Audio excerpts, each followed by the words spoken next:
Wow. Beautiful. That was wonderful. That was so moving. What did you guys think of Imagine? Well, Can't imagine it. I saw the tears on your eyes. Yes, I was crying. Sandy and Jamie are the Very best. apropos. Yeah, very nice. And beautifully Very sung. moving. Thank Very you. Love it. Yeah, great. So tell me, what kind of things are the Baha'is doing in the world? I mean, what's happening? Well, you know, we were talking about this a little while we were just getting ready to do this segment, and you know, one of the things we wanted to share is that as Baha'is, we're actually asked to do good things in the world. That it isn't somehow the in the Baha'i faith there isn't a clergy, so to speak. I mean, we have our own administrative order, but each Baha'i tries to do something that's of a value to other people, their family and themselves, and then everyone else around them. Right. One thing that my family got involved with was China. It's really interesting. My mother ended up marrying a man from mainland China. Oh. And so now she lives in Shanghai with her husband, and we have a family in Shanghai, and they have a family on the west side. And we're all into the arts, so we created in our family something called 501c3. I know everyone does this, a 501c30 organization. It's a nonprofit organization called Pride. It's Baha'i inspired.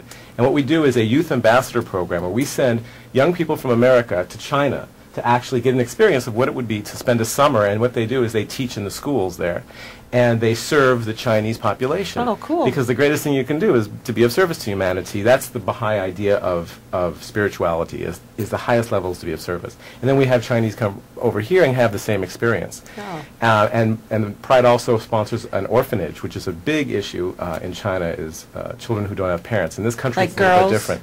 Girls, boys, but particularly after the age of a baby, it becomes this huge glut because they don't have foster families. And so to get children adopted is a huge issue in China and get families for them. Yes. And so Pride takes a big lead in that. And again, this is all Baha'i-inspired NGOs which function all throughout the world. So now we consider that even though it's an NGO, it's our family's effort to help the world as Baha'is. That's beautiful. That's Yeah. beautiful. What else? Well, this is not only something that's new. Ever since the history of the faith, ever since it's started in Iran, imagine about 100, 120 years ago, Baha'is established the first schools in Iran for boys and girls. Of course, it was separate, but they developed curriculums. They also built bathhouses. You may say, well, what's the big deal with that? Because, well, there were public baths, everybody would go there, but Baha'is, because they wanted to serve humanity, and this service of humanity is based on what we talked about before, is because they really think of others as being part of themselves. So Right. they want to offer something as a gift. So they thought that there would be a need for, a place for sanitation for everybody to go and, Be wash clean. themselves clean. That's cool.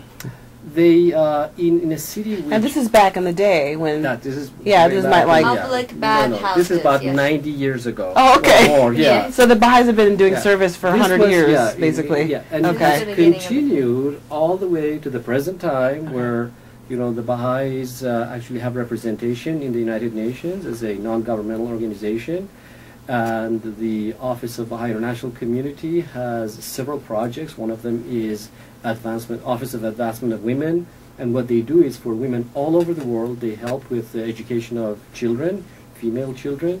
They help with women who are underprivileged, who are facing problems.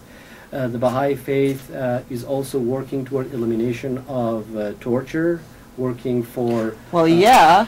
Yeah. Eliminating torture, that sounds good. Yeah, we've been having it for a while. Yeah, that let's easy to get eliminate rid of. torture. I think I can get on that bandwagon. Right. And pretty much a very active organization on observing human rights all over the world.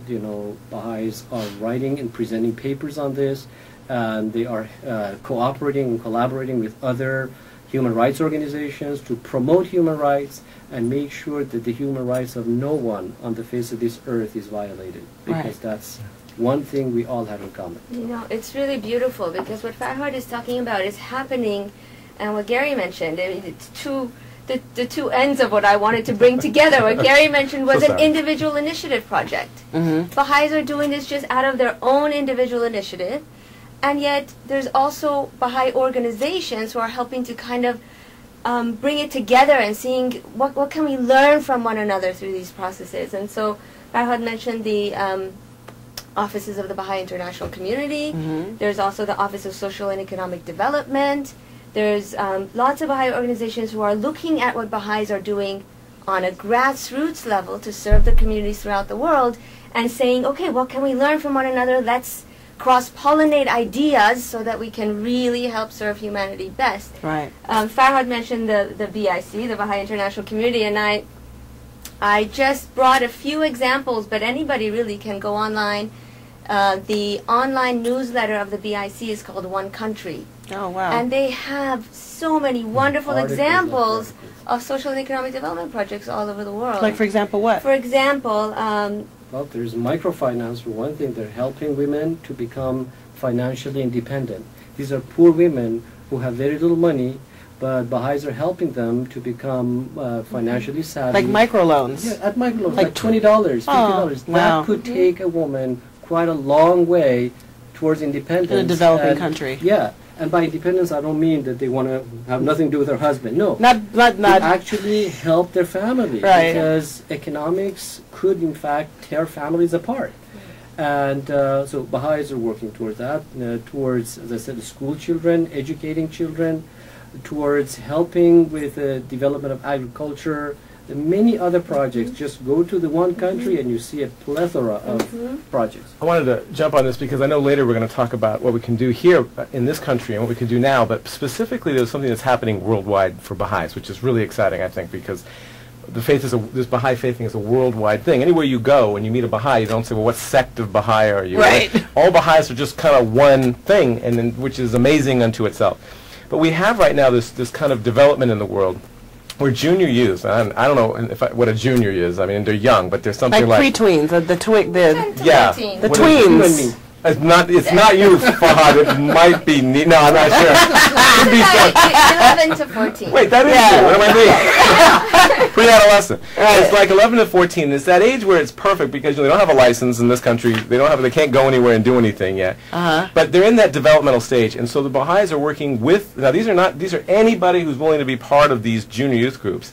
And what we're actually trying to do is have them become of service in the community that they're living. And this is around the world. So wherever you are, let's say your name is Bapu and you live in India. in India. Well, okay, but I was trying to pick a province, in the province of Noor, and you think, well, I'm impoverished. What can I do? Right. But it turns the tables to say, but you're a youth, so you need to look at the world in terms of, what can you do? Maybe there is something you can do To serve. to assist your community. Yes. And this is happening around the world. So, but the idea is that we're asking everybody to get involved, put your kids into these things, because we're trying to get into the idea that spirituality takes a form, and that form starts to make the world a better place to be in.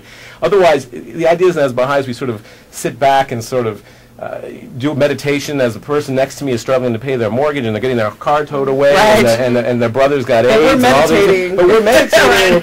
We're praying. Right. Yeah, we are doing those things. Yeah. But guess what? We're going to get up Do something. and go across there and say, how can I be of service to you? You know when I had my kids in public school, so I'm not putting them down. I love them, but you get the bumper sticker that says, "My kid was citizen of the proud week," or parent of whatever, the proud parent. honor And we student. try and we put our kids on a piece of paper and we draw a line around them and then we say, "That's you," and you put a picture on the wall and we try to give them the key self-esteem. Right. And I've really become, in my own family, I have 4 children, so I Wow. understand a little bit about raising. I'm not good, but I'm getting better.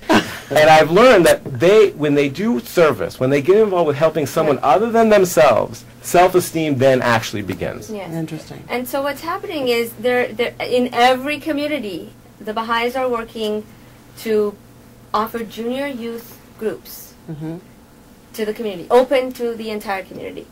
Children's classes in neighborhoods, organizing children's classes in neighborhoods for the children of the world. And what this does is, Right, not just it the Baha'i actually, children, everybody. everybody. And what it does is, it actually helps create community where there wasn't community before. Right. In my little neighborhood, for example, we have a couple of junior youth groups, and then as people bring their friends, the kids get so excited about this because they're empowered. So are you in their converting a bunch of communities. people's kids?